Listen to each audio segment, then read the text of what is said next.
The day my billionaire grandfather's will was read, I thought I'd at least be remembered with dignity. My father inherited a mansion, my brother Ethan received stocks worth millions, and my aunts walked away with land and yachts. When it was my turn, the lawyer placed a single rusted key in my hand. Dad smirked. "A rundown garage? You're nothing, Sophia." Ethan burst out laughing, his voice echoing in the silent room. Humiliation burned through me, but that night, I couldn't let it go. I clutched the key so tightly it cut into my palm. If this was all my grandfather left me, I needed to see why. So I drove across town to the industrial district. The iron door screeched open, my flashlight trembling in my hand. What I saw inside made my heart stop. There was no way my billionaire grandpa left me this. The lawyer's office smelled of old leather and polished wood, the kind of room where legacies were decided and futures destroyed. I sat stiffly in my chair, hands clasped together, pretending not to hear the whispers darting around the room. My heart hammered, but I forced myself to stay composed. Mr. Harper, the family lawyer, adjusted his glasses and cleared his throat. His voice was measured, deliberate, as he read aloud the will my grandfather had left behind. "To my son Richard Carter, I leave the family estate and all properties attached." Dad leaned back in his chair, his mouth curving into a satisfied smile. The room erupted in approving murmurs. "To my grandson Ethan Carter, I leave the investment portfolio valued at approximately $25 million. Ethan smirked, straightening his expensive tie. He gave me a sidelong glance, his eyes glinting with triumph. "Guess we know who Grandpa trusted with the real money," he whispered just loud enough for me to hear. I clenched my fists beneath the table, my nails digging into my palms. Names rolled on my aunts, my uncles, even cousins I barely spoke to. They were granted land, shares, even a yacht. Each announcement drew gasps of delight and sly grins. Then came the silence. The lawyer's voice lowered, his gaze shifting to me. "To my granddaughter Sophia Carter, I leave a garage in the industrial district, along with the key to it." The words landed like a thunderclap. For a moment, I thought I'd misheard. My throat tightened, heat rising up my neck as the room fell into an awkward hush. Then Dad broke the silence. He leaned forward, his smile razor-sharp. "A garage? That's fitting." His chuckle grew into a laugh, bitter and loud. "Even your grandfather knew you'd never amount to anything, Sophia." Ethan doubled over, cackling. "Maybe it's filled with old tires and broken tools. Perfect for you, sis." My face burned as the laughter stabbed through me, each sound a reminder of how little they thought of me. "Enough. My mother," Linda whispered sharply, placing her hand over mine. Her eyes shimmered with sympathy. "Don't let them get to you. Your grandfather never did anything without a reason." But Dad only shook his head, sneering. "A reason? He gave away fortunes and left her a junk heap. That's not a reason, it's an insult." The others murmured in agreement, hiding their smirks behind polite hands.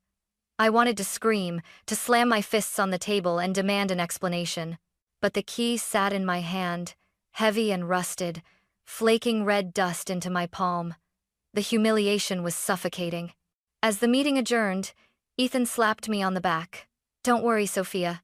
Maybe you can live in your garage. I'll come by with some beer cans to decorate the place." My blood boiled, but I stayed silent. I couldn't give them the satisfaction of seeing me break. Outside, the summer air was thick and stifling, pressing against my chest like an invisible weight. I looked down at the key once more. It wasn't just metal, it was a brand, searing me with shame. Yet, in the pit of that humiliation, a spark flickered. Grandpa had believed in me once, when no one else did.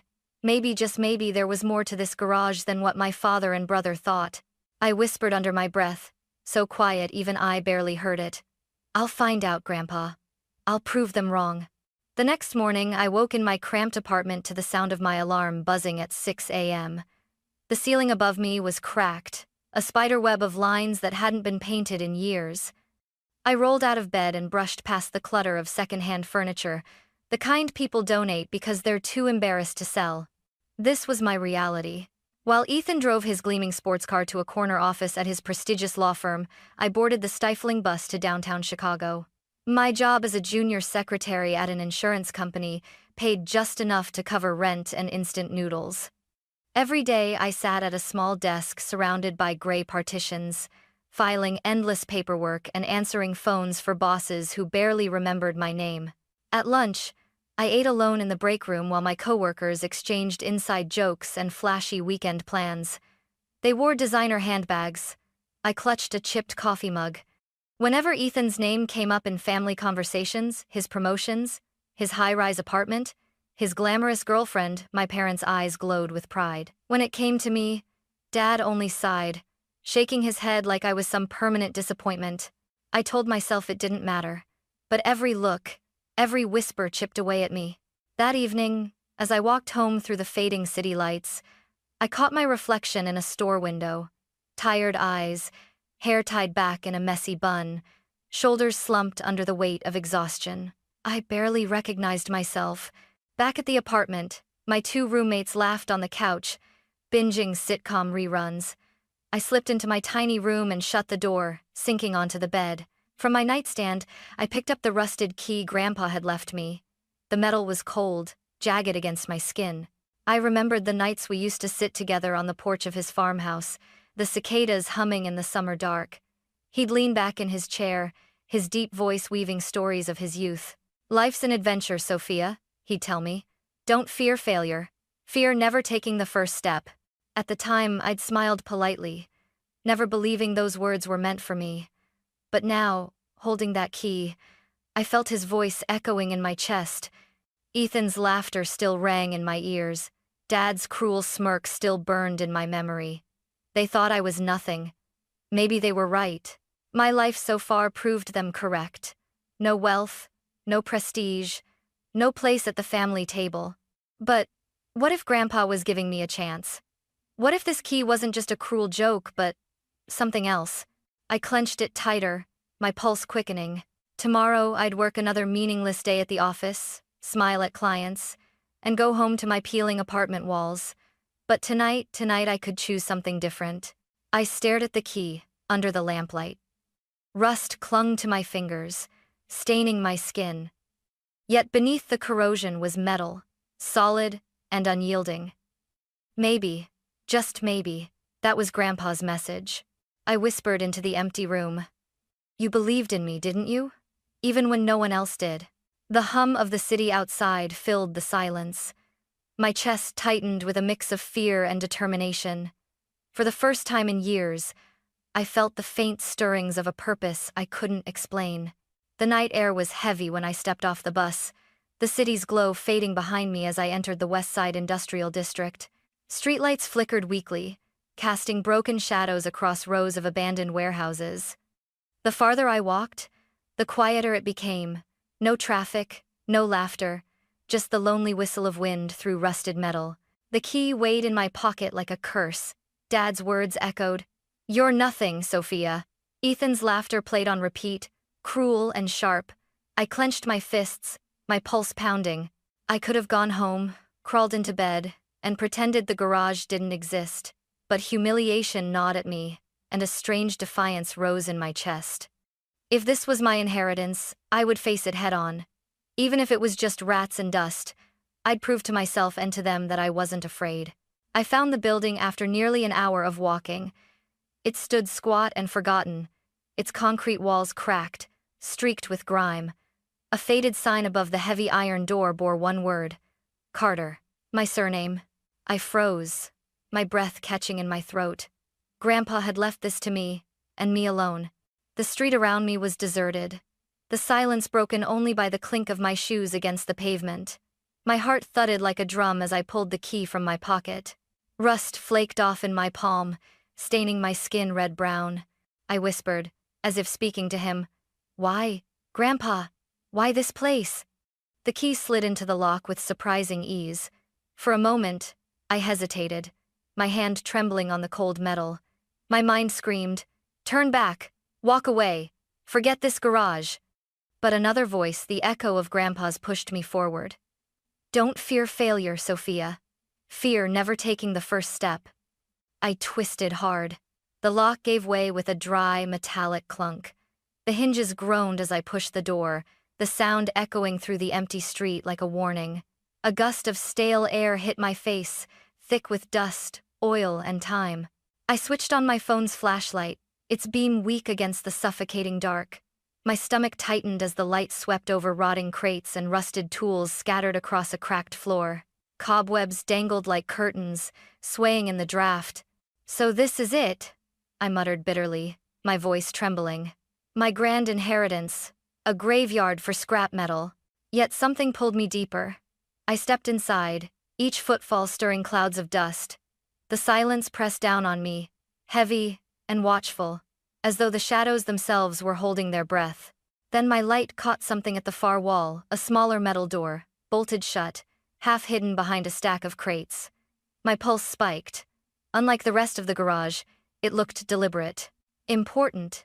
I approached, brushing cobwebs aside, and gasped when I saw the brass plaque screwed into the door. My heart stuttered. The engraving was faint but unmistakable. Sophia's birthday. My knees went weak. My hands trembled so violently I nearly dropped the phone. Grandpa hadn't just left me a garage. He'd left me a message. I staggered back a step, my breathing shallow, staring at the door that seemed to whisper my name. For the first time since holding that cursed key, humiliation melted into something else. Fear, anticipation, and the terrifying sense that whatever lay beyond would change everything. My hands shook so badly I had to steady the flashlight against my chest. The brass plaque gleamed under the thin beam, its letters spelling out my own birthday. Grandpa had left this here for me, no one else. I swallowed hard, wiping my sweaty palms on my jeans, and reached for the lock. It was a combination dial, old and stiff with rust. My heart pounded as I turned the numbers month, day, year, each click loud in the silence. For a second, nothing happened. Then came a soft, deliberate click. The lock released. I froze, staring at it, my breath caught in my throat. My hand hovered over the bolt. Should I open it? What if it was a cruel joke, rats, mold, or nothing at all? But then Grandpa's voice seemed to echo inside me. Don't fear failure, Sophia. Fear never taking the first step. I pulled the bolt. The small door creaked open, revealing a narrow staircase descending into darkness. A wave of cold, damp air rushed up, smelling of earth and metal. My flashlight beam wavered as I pointed it down the steps. Every instinct screamed at me to run, but my feet moved anyway. One step, then another. The iron door clanged shut behind me, sealing me in the shadows. The deeper I went, the colder it grew, until goosebumps prickled across my skin. My breath fogged in the stale air. The stairs ended in a pitch-black basement. I swept the flashlight across the space and froze. The light caught something stacked neatly on iron shelves, row after row glimmering with a dull yellow glow. My heart stuttered. I blinked, unable to believe it. Gold. Dozens. No. Hundreds of solid bars of gold lined the racks, stacked in perfect order. Their surfaces caught the beam and shimmered as if mocking me with their brilliance. My knees buckled. I stumbled forward, reaching out with trembling fingers. The moment I touched one, its cold weight nearly dragged my hand down. I gasped, my pulse roaring in my ears. This can't be real. But it was. Everywhere I turned, gold surrounded me.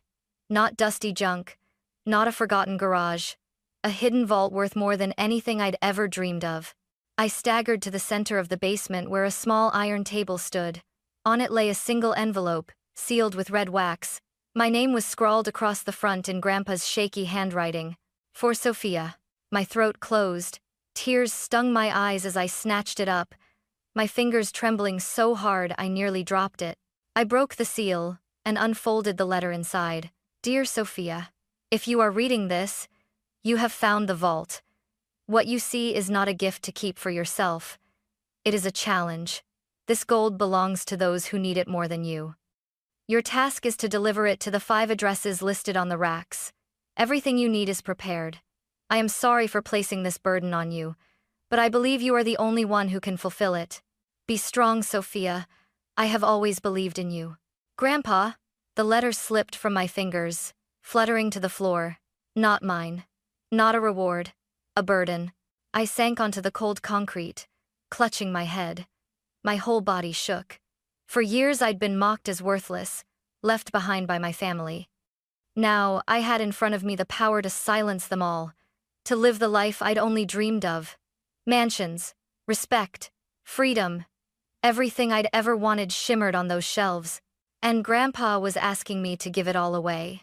I pressed my forehead to my knees, my tears dampening the dusty fabric of my jeans. I didn't know whether to laugh, scream, or cry. The vault seemed to close in on me, its silent glow demanding an answer. "Why, Grandpa?" I whispered into the still air. "Why me?" No reply came. Only the echo of my own voice bouncing back from the concrete walls. But one phrase lingered, written in his shaky hand, cutting deeper than all the rest. "I believe in you." I closed my eyes, the gold's brilliance searing my thoughts. For the first time in my life, I had something powerful in my hands. But it was also the heaviest burden I'd ever known. The envelope lay crumpled beside me, its words still carved into my mind like fire. "This gold is not yours to keep. Deliver it. I believe in you." And I lifted my head slowly, my eyes burning.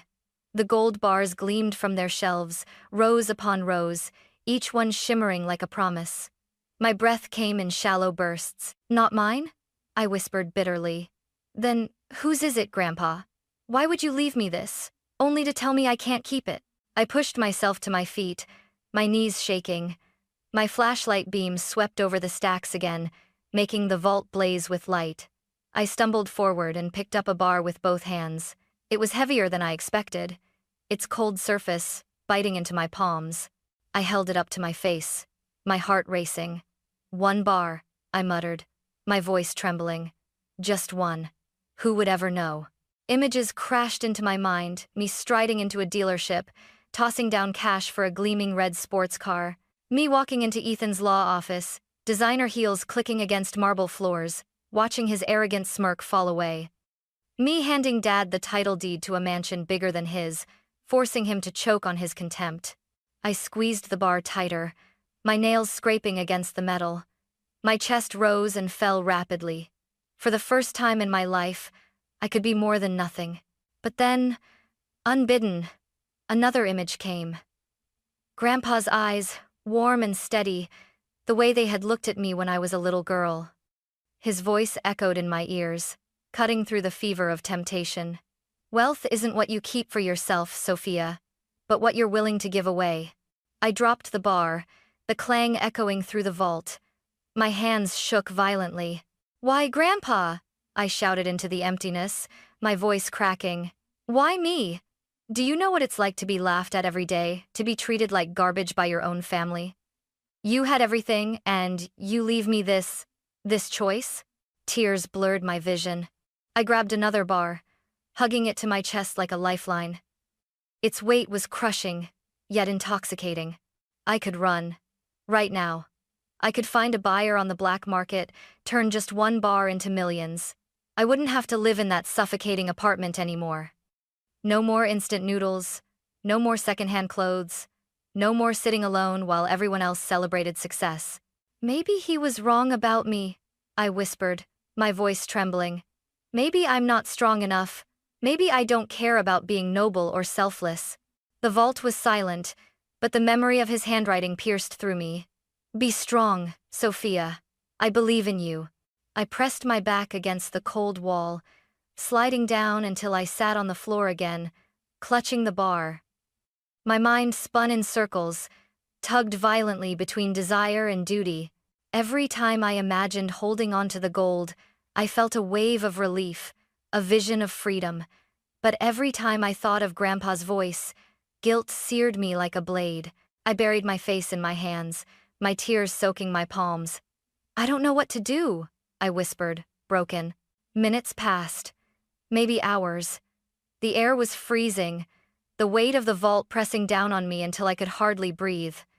Finally, with trembling hands, I set the bar back on the shelf. The sound of metal clinking against metal was final, like a lock snapping shut. I wiped my face with my sleeve, my chest aching. "If this is what you wanted, Grandpa, I'll try. But God help me, I don't know if I can." I stood, unsteady but determined, staring at the envelope once more. The list of addresses scribbled inside seemed to glow with their own gravity. 5 destinations. 5 burdens. I clenched the paper in my fist. The temptation still burned like fire in my veins, but beneath it, faint and fragile, a spark of something else flickered. Hope. The paper in my hand felt heavier than the gold itself. 5 addresses, scrawled in Grandpa's shaky handwriting. 5 places that would decide whether I honored him or betrayed him. I packed one crate into the back of a borrowed truck, my heart pounding so loudly it drowned out the city's noises. Every time I looked in the rearview mirror, I expected flashing red and blue lights, or a dark car tailing me.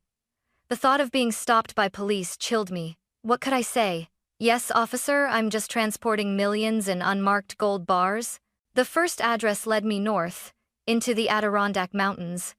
The drive took 3 long days. Each stop for gas felt like a death sentence. I locked the truck, but my eyes darted constantly to the trunk. When strangers lingered too close, I broke out in sweat. By the time I reached the small cabin tucked deep in the pines, my nerves were frayed. Snow crunched beneath my boots as I dragged the heavy crate up the creaking porch. I knocked, and the door opened to reveal an old man with sharp eyes clouded by age. "Henry?" I asked, my breath fogging in the icy air. He nodded slowly, gripping his cane. "William's granddaughter." His voice cracked, weighted with memory. I pushed the crate inside, my arms trembling from the effort. When Henry saw the gold, his expression didn't change to greed, but sorrow. He ran his weathered hand across the bars like they were relics, not treasure. "During the war," he whispered, his eyes glistening, "your grandfather saved our entire platoon. He took a bullet, and never once called himself a hero, but to us, he was everything." Tears pricked my eyes as Henry gripped my hand. "You have his eyes, Sophia. The eyes of someone who will do what's right, no matter how hard." I couldn't speak. I just nodded, my throat tight, before stepping back into the cold. The second address was a world away. Boston. I ditched the truck, terrified of drawing attention, and chose the train. The gold was wrapped in thick cloth, disguised as cargo. Still, every creak of the wheels, every glance from a passenger made me stiffen. I sat pressed against the crate for 10 sleepless hours, sweat dripping down my back despite the winter chill. Boston's skyline loomed, sharp and modern. The address led me to a sleek glass high-rise overlooking the harbor. Inside, a man in his 60s stood tall in an immaculate suit. "Charles Donovan," he introduced himself, extending a hand. His grip was firm but not unkind. I opened the crate. The gold glinted under the office lights. Donovan's eyes softened, and a sad smile tugged at his lips. "That's William's style," he murmured, always keeping his word, no matter how impossible it seemed. He poured himself a glass of whiskey and gestured for me to sit. "Your grandfather started from nothing, a car mechanic with dirt under his fingernails. But he built an empire not by cutting throats, but by keeping promises. Integrity, he said, it was a man's greatest wealth." He slid a folded note across the desk. My heart raced as I opened it. In Grandpa's handwriting, just 5 words. "Keep your integrity, Sophia. Gold is secondary." Tears blurred my vision. I clutched the paper as Donovan leaned closer. "He chose you for a reason. Don't doubt that." That night, as I boarded the train back, I pressed the note against my chest. Henry's words about heroism, Donovan's about integrity, they collided with Grandpa's echo in my mind, but temptation still slithered within me. Each time I glanced at the next crate waiting in the storage car, I imagined running, disappearing, living the life of wealth I'd been denied.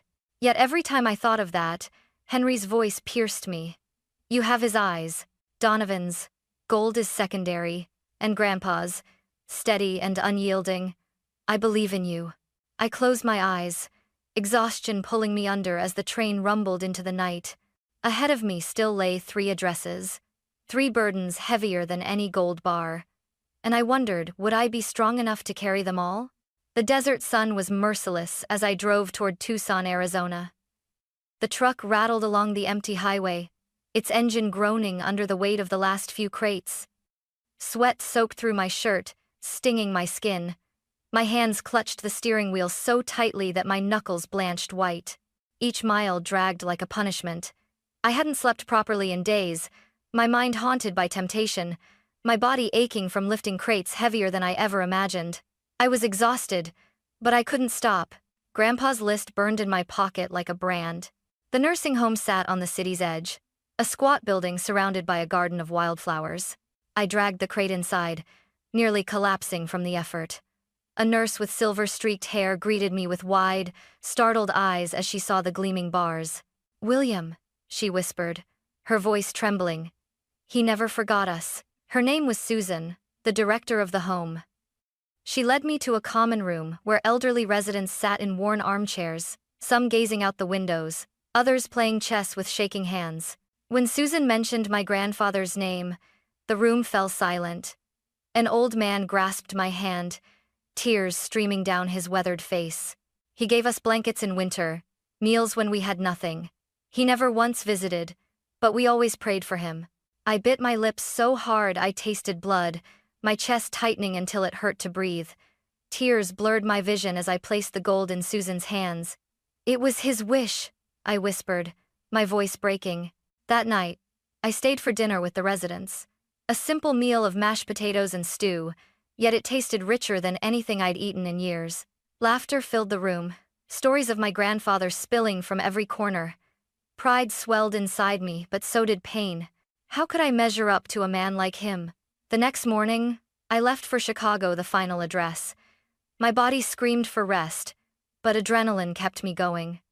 The Horizon Charity Foundation towered in the city center, its glass walls reflecting the cold sky. I dragged the last crate through the gleaming lobby, sweat pouring down my temples. The receptionist's polite smile faltered as I slid Grandpa's letter across the desk. Minutes later, I was ushered into the office of Mr. Carter, the foundation's director. When I said my grandfather's name, his face froze. He touched the gold with trembling hands, eyes glistening. "William Carter was one of our most discreet founders," he said, his voice cracking. "He built hospitals, scholarships, disaster relief, always anonymously, never for glory, always for people." He showed me folders thick with documents, photographs of children in rural hospitals, students clutching diplomas, families in disaster zones receiving food. Every page bore Grandpa's unseen mark.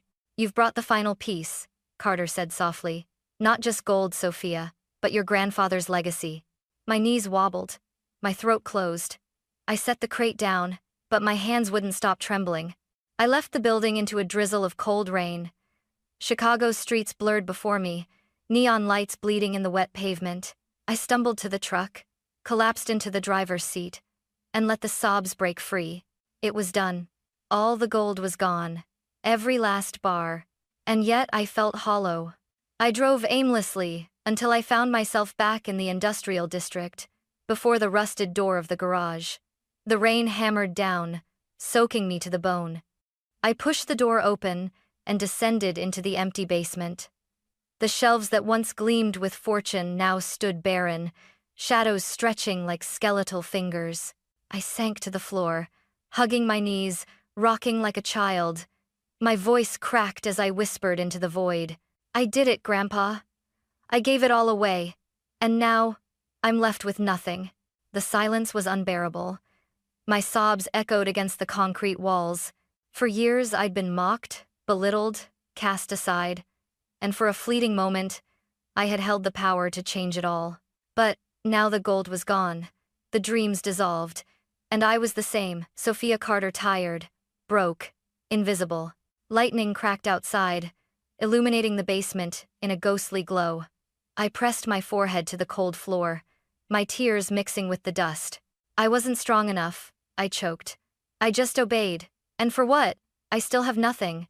The despair was suffocating, so heavy I thought it might crush me. But in that darkness, one memory returned. Grandpa's eyes, steady and kind, whispering, "I believe in you." The words tore me apart, because at that moment, I didn't believe in myself. The basement was silent, except for my uneven breaths. My eyes were swollen from crying, my body drained of every ounce of strength. I thought I would stay there forever, curled up against the empty racks that once held a fortune. Then creak. The sound of the iron door above made my heart jolt. My flashlight beam trembled toward the staircase. Footsteps descended slowly, deliberate. My chest tightened as a tall man in a dark suit appeared, his hair streaked with silver, his eyes sharp but calm. He stopped at the bottom step. "Sophia Carter?" I pushed myself up, pressing against the wall. "Who are you? How did you get in here?" My voice cracked, half in fear, half in anger. He inclined his head. "Arthur Hayes, your grandfather's private lawyer. I've been waiting for this day." My stomach dropped. Private lawyer? Grandpa already had one. Mr. Harper, he read the will. Arthur's lips curved faintly. Harper was for the public. I was for matters William kept hidden. This vault was never about inheritance, it was about you. I shook my head, dizzy. How did you know I'd be here?" He stepped closer, setting a leather briefcase on the iron table. "Your grandfather instructed me to monitor your journey. This place is wired with a silent alarm. When you opened the vault weeks ago, I knew. And when the last gold left these shelves, I knew you'd return." The room spun. My legs felt weak.